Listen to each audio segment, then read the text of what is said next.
Simpson cartoon অনেক আগেই বলে দিয়েছিল ডক্টর মোহাম্মদ ইউনুস বাংলাদেশের প্রধানমন্ত্রী হবে, কিন্তু সিমসন কার্টুন এটি কিভাবে বলেছিল, তাছাড়া ওশেন গেট সাবমেরিন কিভাবে সমুদ্রের নিচে ডুবে যাবে সেটাও বলেছিল সিমসন কার্টুন। তাছাড়া করোনা ভাইরাসের মতো একটি ভাইরাস পৃথিবীতে আসবে, এটির বিষয়ে সিমসন কার্টুন বলেছিল 1993 সালে। এর থেকে অবাক করা বিষয়টি হচ্ছে ডোনাল্ড ট্রাম্প আমেরিকার প্রেসিডেন্ট হবে, এটাও সিমসন কার্টুনে অনেক আগে দেখানো হয়েছিল। তো চলুন জেনে আসি সিমসন কার্টুন এই ভবিষ্যৎবাণী কিভাবে করে, আর ডক্টর মোহাম্মদ ইউনুস সম্পর্কে সিমসন কার্টুন কি বলেছে। ডক্টর মোহাম্মদ ইউনুস বাংলাদেশের প্রধানমন্ত্রী হবে বা প্রধান উপদেষ্টা হবে, এটা সিমসন কার্টুন অনেক আগে দেখিয়েছে। এই ভিডিওটি সোশ্যাল মিডিয়াতে অনেক ভাইরাল হয়েছে। যে ভিডিওতে দেখা যাচ্ছে ডক্টর মোহাম্মদ ইউনুস বক্তব্য দিচ্ছে। মূলত সিমসন কার্টুনের যে ভিডিওটি আমরা সোশ্যাল মিডিয়াতে দেখতে পাচ্ছি, এই ভিডিওটি প্রায় আজ থেকে 12 বছর আগের 2010 সালে আপলোড করা। এই ভিডিওতে দেখা যাচ্ছে সিমসন কার্টুনের যে মূল ক্যারেক্টার রয়েছে সে একটি ভিডিও ওপেন করছে, যেখানে পুরো পৃথিবীকে সে পরিচয় করে দিচ্ছে। আর এর মধ্যে চলে আসে ডক্টর ইউনুস, আর সে ডক্টর ইউনুসকে পরিচয় করে দেয়। এটা দেখার পর অনেকে বলা বলি করছে যে ডক্টর মোহাম্মদ ইউনুস বাংলাদেশ সরকারের প্রধান উপদেষ্টা হবে, এটা সিমসন কার্টুন আগেই বলে দিয়েছে। তবে কার্টুনে সরাসরি এমন কিছুই বলা হয়নি। ছোট্ট একটি অংশ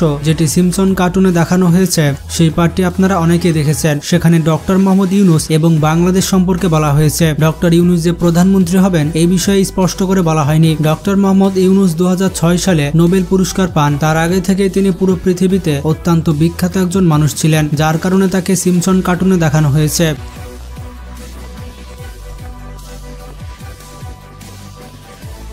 এটা আমাদের সামনে স্পষ্ট যে ডক্টর মোহাম্মদ ইউনুস পুরো পৃথিবীর একজন বিখ্যাত মানুষ, যার কারণেই তাকে সিমসন কার্টুনে দেখানো হয়েছে। তবে সিমসন কার্টুন ভবিষ্যৎবাণী করতে পারে, এটা একদম সঠিক। তো চলুন সেগুলো দেখে আসি। OceanGate submarine. OceanGate submarine কিভাবে ডুবে যাবে এটা সিমসন কার্টুন আগে দেখিয়ে দিয়েছিল। 2006 সালে সিমসন কার্টুন এই ওশেন গেট সম্পর্কে দেখিয়েছিল। 2006 সালে সিমসনের একটি এপিসোড রিলিজ হয়েছিল। এপিসোডের নাম ছিল হিউমার প্যাটার্নিটি কোড। এপিসোডে দেখানো হয়েছিল সিমসন এবং তার বাবা সমুদ্রের নিচে যায় একটি জাহাজের ধ্বংসাবশেষ দেখতে, কিন্তু তাদের সাবমেরিন সমুদ্রের মধ্যে আটকে যায় এবং সাবমেরিনের অক্সিজেন লেভেল শেষ হয়ে যায়। আপনি যদি ভালো মতো লক্ষ্য করেন তাহলে এই দুইটি ঘটনাই সেম। এই কার্টুনে যেগুলো দেখানো হয় সেগুলো কোইন্সিডেন্ট নয়, কারণ কার্টুনে যেগুলো দেখানো হয় সেগুলো বাস্তবের সাথে পুরোপুরি মিলে যায়। ওশেন গেট সাবমেরিন তৈরি হয়েছিল 2009 সালে, কিন্তু সিমসন কার্টুন 2006 সালে এই বিষয়টি দেখিয়ে দিয়েছিল। 3 বছর আগেই সিমসন কার্টুন বলে দিয়েছিল যে এরকম ভাবে কোনো সাবমেরিন ধ্বংস হতে পারে। Siegfried and Roy. 16 ডিসেম্বর 1993 সালে এই কার্টুনের একটি এপিসোড এসেছিল। এপিসোডের নাম ছিল স্প্রিংফিল্ড। তো এই এপিসোডে দেখানো হয়েছিল দুইজন জার্মান ম্যাজিশিয়ান লাস ভেগাসে একটি ম্যাজিক দেখাচ্ছিল। সেই ম্যাজিকটি করছিল একটি বাঘের সাথে। এটি লাইভ চলাকালীন বাঘটি তাদের উপরে হামলা করে দেয়। তবে কার্টুনে এরকম ঘটনা হওয়া স্বাভাবিক। তবে আপনাদের উদ্দেশ্যে বলে দিই, এই কার্টুনটি রিলিজ হওয়ার 10 বছর পরে একটি ঘটনার সাথে এই এপিসোড মিলে যায়। 2003 সালে এমন ঘটনা বাস্তবে ঘটে। অবাক করা বিষয়টি হচ্ছে 2003 সালে এইরকম স্টেজে লাইভ পারফরমেন্স দেখাচ্ছিলেন জার্মানির এই দুইজন ম্যাজিশিয়ান। তারা এই ম্যাজিক শোটি করছিল তাদের পালতু বাঘের সাথে। তবে লাইভ পারফরমেন্স চলাকালীন সময় এই টাইগারটি দুজন ব্যক্তির উপরে হামলা করে দেয়। বাঘটি সেভাবেই হামলা করেছিল যেভাবে দেখানো হয়েছিল সিমসন কার্টুনে। কার্টুনে দেখানো হয়েছিল দুইজন ম্যাজিশিয়ান যারা হবে জার্মানির এবং তাদের বাঘটি হবে সাদা। ঠিক বাস্তবে এমনটা ঘটেছিল। এই দুইজন ম্যাজিশিয়ান ছিল জার্মানির এবং তাদের বাঘের রঙও ছিল সাদা। এমনকি দুইটি ঘটনার লোকেশন ছিল লাস ভেগাস।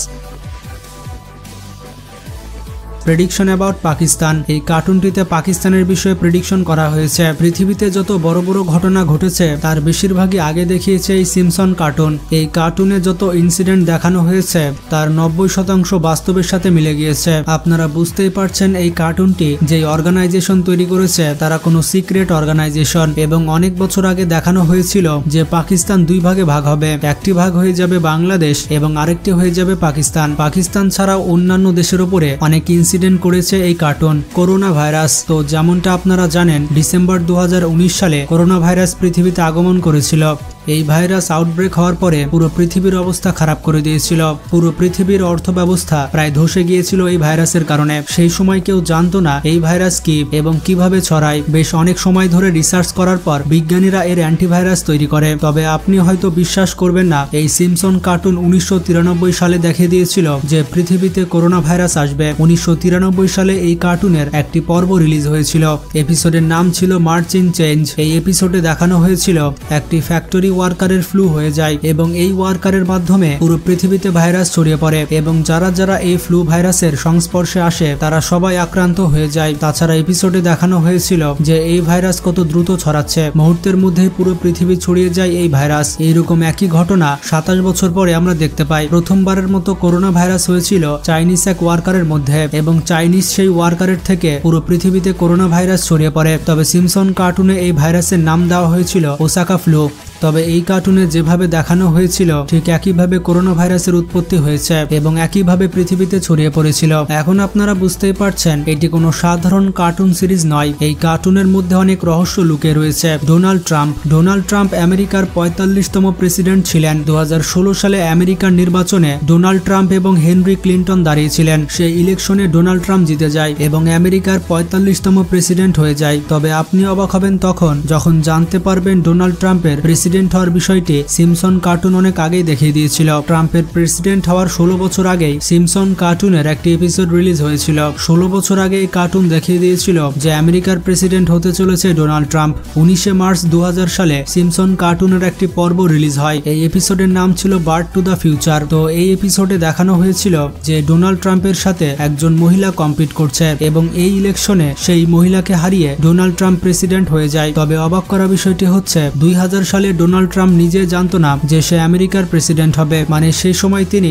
আমেরিকার রাজনীতিতে আসেননি, সেই সময় তিনি আমেরিকার রিয়েল এস্টেট বিজনেসম্যান ছিলেন। তবে 2000 সালে এই কার্টুন সবাইকে দেখিয়ে দিয়েছিল ডোনাল্ড ট্রাম্প হবে আমেরিকার প্রেসিডেন্ট এবং কিভাবে হবে সেটিও দেখিয়ে দিয়েছিল। তবে কার্টুনে কিভাবে দেখানো হয়েছিল সেটির উত্তর আজও পাওয়া যায়নি।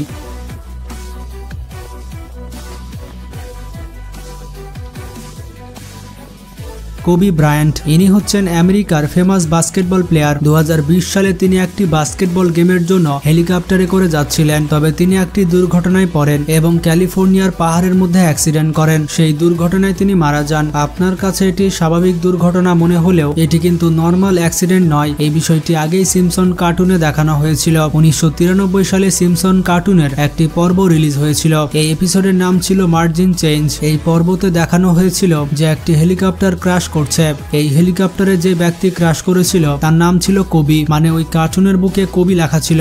কার্টুনের সেই কবি হেলিকপ্টার দুর্ঘটনায় মারা গিয়েছিল। তবে বাস্তবে যে কবি মারা গিয়েছিল সে মারা গিয়েছিল এই পর্ব রিলিজ হওয়ার 27 বছর পরে। 27 বছর আগে এই কার্টুনে যেভাবে দেখানো হয়েছিল ঠিক একইভাবে এই বাস্কেটবল প্লেয়ার বাস্তবে মারা গিয়েছিল। কবি একজন ভালো বাস্কেটবল প্লেয়ার ছিলেন। তার ক্যারিয়ার শুরু হয় 1996 সালে। যখন তার বাস্কেটবল ক্যারিয়ার শুরু হয়নি তার 3 বছর আগেই সিমসন কার্টুন এটি বানিয়েছিল। এখন আপনি বুঝতে পারছেন এই কার্টুনটি কতটা মিস্টেরিয়াস। এই ঘটনাগুলো ছাড়াও আরো অনেক ঘটনা রয়েছে যার ভবিষ্যৎবাণী সিমসন কার্টুন করেছে। তবে সিমসন কার্টুন এমনটা কিভাবে করতে পারে তার উত্তর এখনো পাওয়া যায়নি। এই বিষয়ে আপনাদের কি মতামত? এই কার্টুনটি এত আগে কিভাবে সবকিছু জেনে যায়? তো ভিডিওটি ভালো লাগলে বন্ধুদের সাথে শেয়ার করতে পারেন। আর ভিডিওটি স্কিপ করার আগে ছোট্ট রিকোয়েস্ট থাকবে চ্যানেলটি সাবস্ক্রাইব করার। ভালো থাকবেন, আল্লাহ হাফেজ।